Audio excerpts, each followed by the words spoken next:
Hi, hello, నమస్తే అండి. This is కన్నా. మీ ముందుకు తీసుకొచ్చాను గేటెడ్ కమ్యూనిటీ ఫ్లాట్స్. ఇది సిటీ సెంటర్లోని దగ్గరగా ఉంటాయి.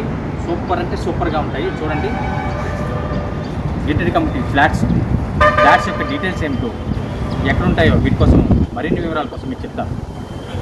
2.5 ఎకర్స్ ఏరియాలో లొకేట్ అయి ఉంటుంది. ఇక్కడ 2 BHK 2.5 BHK and 3 BHK flats sale కి ఉన్నాయి. ఇక్కడ ఫ్లాట్స్ ఎందుకంత బాగుంటాయి అంటే ఫ్లాట్ కి మధ్య 6.5 feet డిస్టెన్స్ ఉంటుంది విత్ నో కామన్ వాల్స్. ఇంకా బాల్కనీ ఏరియా అయితే చాలా స్పేషియస్ గా ఉంటుంది. ప్రతి ఫ్లాట్ కూడా 100% వాస్తు కాంప్లైంట్ అండ్ అందరికీ ఇష్టమైన సింహాచలం టెంపుల్ కి ఈ ఫ్లాట్స్ జస్ట్ 5 kilometers డిస్టెన్స్ లో పొల్యూషన్ లేని ఏరియాలో ఉంటది. ఇక్కడ ఎమ్యూనిటీస్ విషయానికి వస్తే 7,500 square feet లో క్లబ్ హౌస్, మల్టీపర్పస్ హాల్, పక్కనే swimming pool, AC gym, barbecue area, indoor games and kids play area కూడా ఉంది. నియర్ బై మెట్టెక్ city, railway hub, schools, colleges and shopping malls చాలా ఉన్నాయి. Individual parking area, 24 hours CCTV surveillance and security guard facilities తో safe and secure గా ఉంటుంది. Vepagunta junction నుంచి just 1 kilometer distance లోనే ఉంటుంది. మరి ఈ ఫ్లాట్స్